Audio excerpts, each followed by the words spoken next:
Assalamualaikum warahmatullahi wabarakatuh. Saya Linda Maulina Dwi-Jayanti, CJP Angkatan 10 dari SMA Negeri 1 Tenggarang, Bondowoso. Baik, di kesempatan kali ini saya akan melakukan aksi nyata modul 2.3 tentang supervisi akademik kucing. Nah, di sini saya tidak sendiri, saya bersama Ibu Iklim, di mana beliau adalah sebagai objek observasi saya di kesempatan kali ini. Untuk selanjutnya kita langsung aja ke tahap praobservasi ya. Selamat menyaksikan. Assalamualaikum Bu Iklim. Waalaikumsalam warahmatullahi wabarakatuh. Gimana nih Bu Iklim kabarnya hari ini? Alhamdulillah baik dan tetap semangat. Ya, semangat ya Bu ya. Walaupun cuacanya panas, kita harus tetap semangat. Bu Iklim, pada kesempatan kali ini saya akan melaksanakan tahapan observasi. Yang pertama adalah praobservasi. Nah, di mana nanti akan dilanjutkan dengan kegiatan selanjutnya yaitu observasi dan pasca observasi. Nah, pada kegiatan ini tujuannya adalah saya ingin melihat bagaimana kesiapan Bu Iklim sebelum melaksanakan observasi di kelas. Begitu Bu. Oke. Gini, sebelum ini saya ingin menanyakan tujuan pembelajaran. Tujuan pembelajaran Bu Iklim apa ini Bu? Pekan ini saya fokuskan pada tujuan pembelajaran, yaitu mengidentifikasi kehidupan ekonomi dan politik pada masa Orde Lama, pada masa pemerintahan Soekarno. Berarti fokusnya ke kehidupan politik dan ekonomi. Wah, sangat menarik nih kayaknya Bu. Baik, itu tadi adalah tujuan pembelajarannya ya Bu. Nah, selanjutnya nih Bu Iklim ini ingin mengembangkan area yang mana Bu? Area pengembangannya ini yang mana? Kalau pengembangannya saya pengembangan yang pengetahuan dan keterampilan. Pengetahuan dan keterampilan. Oke, sip.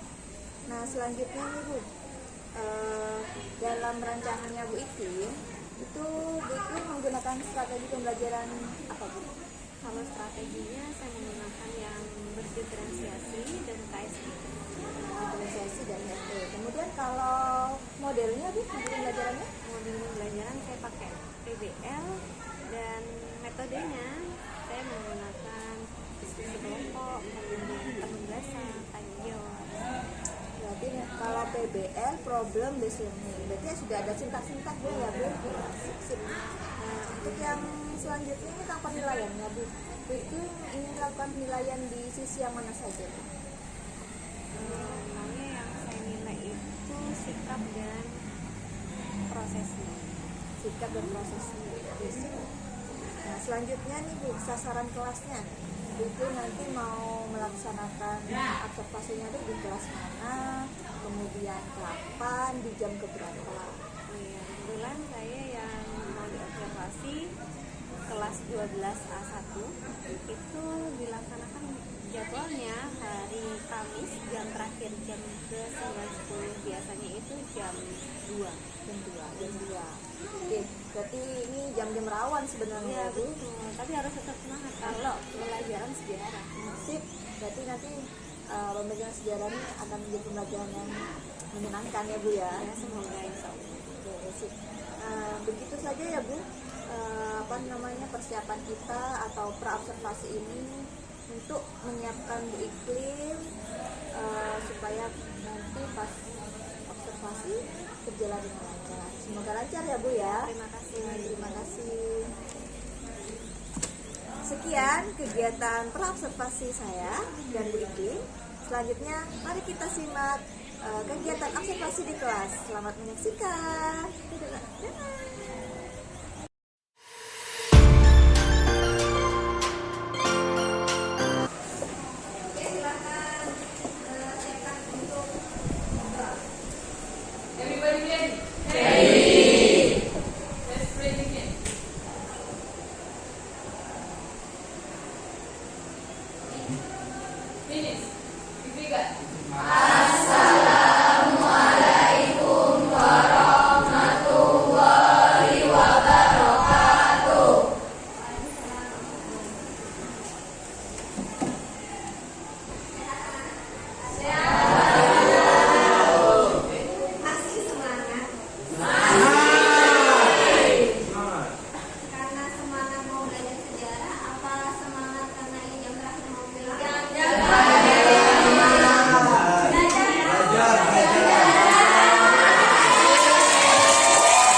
adalah inflasi.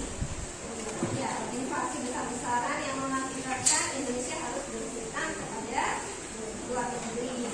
Nah, kemudian politiknya yang pernah kalian tahu tentang masa pemerintahan Indonesia pada masa pemerintahan Orde Lama. Ingat, pemilu pertama kita itu juga terjadi di Orde Lama, tepatnya 1945.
Gitu.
pada tahun 1950 sampai 1959.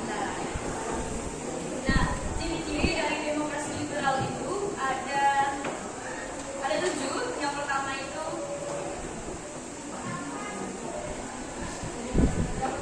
ada hak asasi manusia atau HAM. Yang kedua ada pemilu. Yang ketiga ada kebebasan berpendapat. Yang keempat ada kebebasan ekonomi. Yang kelima ada pembatasan kekuasaan, dan yang terakhir ada perlindungan privasitas.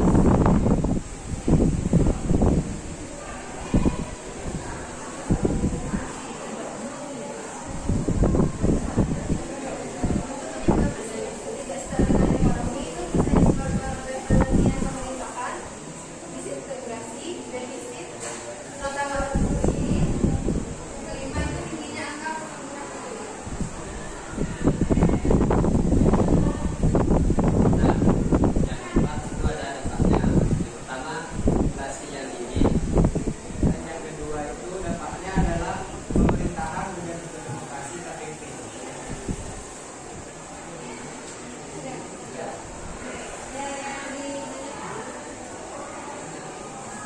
Sudah ditanyakan teman-teman. Tentang ketidakstabilan perekonomian yang meningkat bulan ini.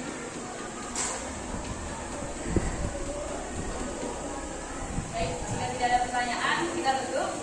Wassalamualaikum warahmatullahi wabarakatuh. Waalaikumsalam warahmatullahi wabarakatuh.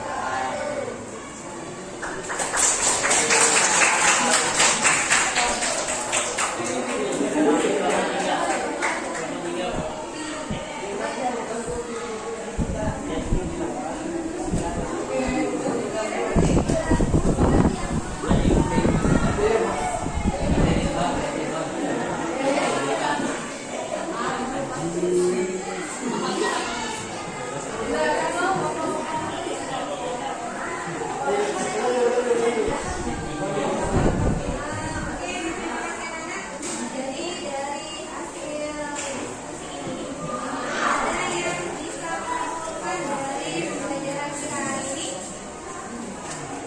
tentang orde lama.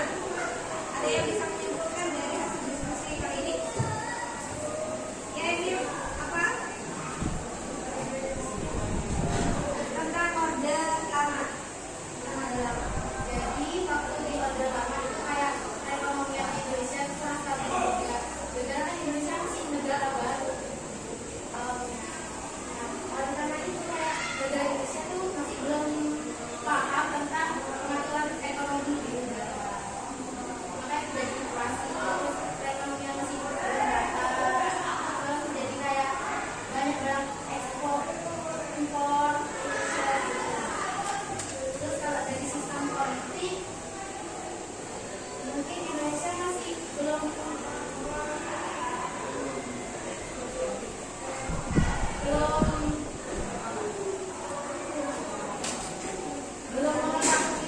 politik yang ada di jati diri politik yang sebenarnya.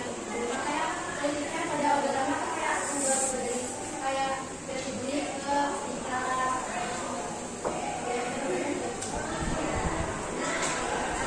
Jadi kesimpulannya karena memang Indonesia itu ini adalah masa pemerintahan yang pertama yang baru. Jadi ibaratnya ini adalah negara yang baru saja lahir, baru saja merdeka, masih banyak belajar. Makanya masih menimbang mana nih sistem pemerintahan yang paling cocok untuk Indonesia dan perekonomian mana sih yang bisa menjadikan Indonesia ekonominya ini stabil. Oke, ada pertanyaan? Ada. Oke, pembelajaran hari ini cukup sekian. Terima kasih. Mohon maaf.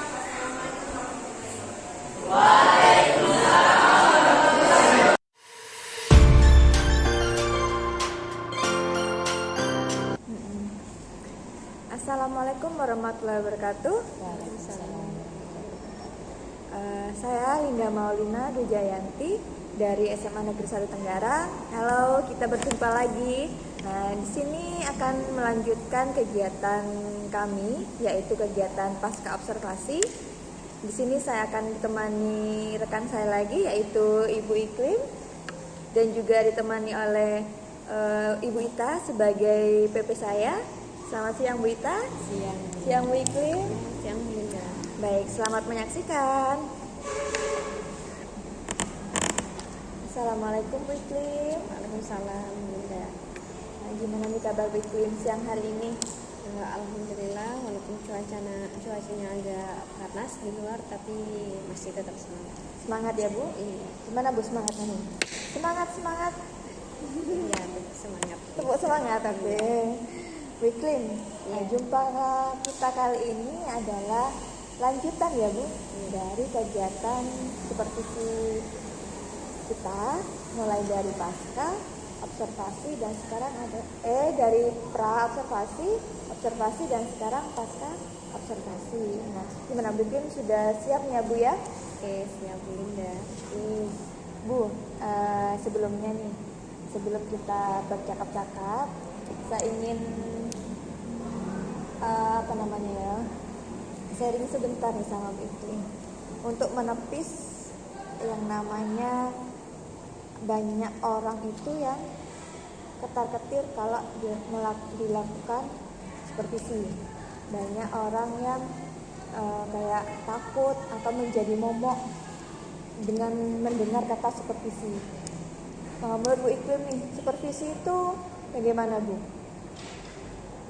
Kalau menurut saya supervisi itu ya seperti apa yang kita lakukan sebenarnya. Kan setiap hari kita mengajar. Cuma bedanya ya ada yang teman kita, partner.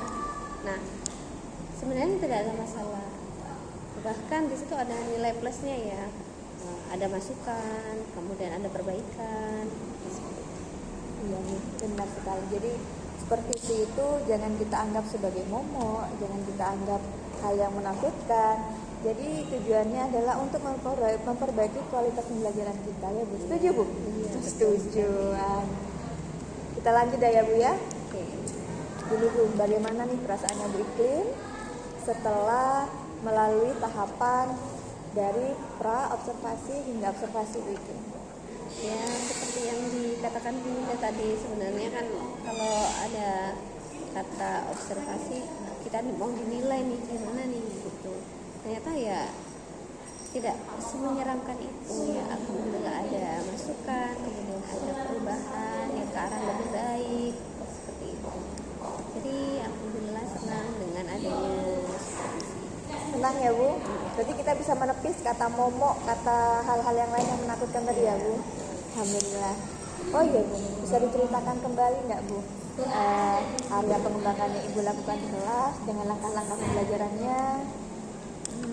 Iya, kemarin area pengembangannya saya kan berfokusnya pada pengembangan pengetahuan dan keterampilan. Nah, itu juga sudah saya terapkan pada saat kita observasi. Kemudian dengan langkah-langkah saya kan pakai PBL. Nah, saya juga di situ membagi kelompok, kemudian mengajak mereka untuk menemukan masalahnya sendiri. Kemudian dan yang tidak kalah penting adalah bagaimana mereka itu bisa menyelesaikan masalah yang mereka temukan. Berarti area pengembangan yang Bu Iklim terapkan itu akan menjadi tujuannya itu sudah tercapai ya Bu? Ya, mulai dari pengetahuan, keterampilan hingga PBL-nya. Dari yang sudah Bu Iklim terapkan tadi, apakah ada nih Bu kendala-kendala ataupun kesulitan-kesulitan yang Bu Iklim temui saat terjun di lapangan kemarin? Ya, kalau yang kemarin sebenarnya juga di pembelajaran sebelumnya sering kita temukan masalahnya adalah mungkin ada 1-2 orang yang di dalam satu kelompok itu masih belum mengikuti pembelajaran secara aktif. Jadi contohnya masih belum bisa bekerja sama, kemudian mereka masih tidak mau mengerjakan, masih belum aktif. Berarti temuannya adalah dalam pembentukan kelompok atau dalam kegiatan berkelompoknya siswa. Selanjutnya nih Bu, apa yang sudah Bu Iklim lakukan untuk mengatasi permasalahan tersebut untuk pembelajaran berikutnya Bu? Untuk pembelajaran berikutnya kan masalahnya itu mereka masih belum bergabung, masih belum bisa bekerja sama. Ya, rencana saya itu solusinya adalah bagaimana mengumpulkan anak-anak dalam satu kelompok itu dilihat dari cara belajarnya. Nah, misalnya ada yang visual. Nah, visual ini jadi satu kelompok. Mungkin dengan cara belajar yang sama, itu mereka bisa bekerja sama, bisa aktif seperti teman-teman yang sudah aktif. Nah, baik Bu Iklim, berarti tadi itu Bu Iklim menemukan solusi, yaitu mengelompokkan siswa sesuai dengan gaya belajar ya Bu. Ya. Baik Bu Iklim, tadi ini kan Bu Iklim sudah menemukan solusi untuk mengatasi masalah. Yang pertama adalah gaya belajar ya Bu. Mungkin Bu Iklim punya nggak solusi lain selain membentuk kelompok siswa itu sesuai dengan gaya belajarnya? Oh ya, saya juga punya rencana solusi yang kedua itu adalah bagaimana pada saat mereka bekerja kelompok itu sudah ada pembagian tugasnya masing-masing. Jadi sebelumnya mereka diskusikan dulu setiap anggota kelompok itu mendapatkan tugas apa di dalam kelompoknya seperti itu. Baik, berarti yang pertama itu Bu Iklim punya solusi tentang pengelompokan berdasarkan gaya belajar. Yang kedua pembagian tugas. Mungkin ada solusi lain Bu? Cukup. Nah, menurut Bu Iklim, dari dua solusi tadi ini yang paling efektif untuk diterapkan itu yang mana Bu? Sepertinya saya mau coba yang kedua dulu. Yang kedua? Pembagian tugas. Pembagian tugas, oke. Dari pembagian tugas ini itu bagaimana Bu? Langkah-langkahnya atau penerapannya itu bagaimana di kelas? Ya, kalau pembagian tugas jadi sebelumnya mereka kan diskusi dulu nih yang mau dikerjakan apa saja. Misalnya membuat video itu kan pasti ada kontennya, ada produknya, ada yang merekam, ada yang mengedit video. Nah, itu nanti akan dibagi setiap anggota kelompoknya, bagian yang merekam siapa, mengedit siapa, yang mencari materinya siapa, kemudian yang on cam, yang di kamera siapa, seperti itu. Jadi nanti ada tanggung jawabnya masing-masing. Kalau misalnya ada bagian yang terlupakan, berarti yang penanggung jawabnya ini mana nih? Berarti bisa. Nanti Bu Iklim ini akan mengambil solusi nomor 2, yaitu dengan pembagian tugas dengan menekankan rasa tanggung jawab anak. Begitu ya Bu ya. Nah, dari ini ya Bu ya, dari solusi yang sudah Bu Iklim temukan ini, Bu Iklim itu akan melibatkan siapa saja Bu dalam penerapannya Bu? Tentunya siswa. Ya, seluruh siswa. Tapi hanya Bu Iklim dan siswa saja. Iya. Gitu ya Bu. Iya. Kira-kira kapan nih Bu Iklim akan melaksanakan atau mengimplementasikan perbaikan atau perubahan yang sudah Bu Iklim rencanakan hari ini? Insya Allah pekan depan, karena pekan depan saya ada di kelas yang berbeda tapi materinya juga sama, jadi mungkin yang tadi kurang efektif mungkin saya akan lakukan di kelas lain pada pekan depan. Semoga pekan depan nanti Bu Iklim sukses ya menerapkan perbaikan ini. Salam sukses. Ya, terima kasih. Terima kasih Bu Iklim. Assalamualaikum.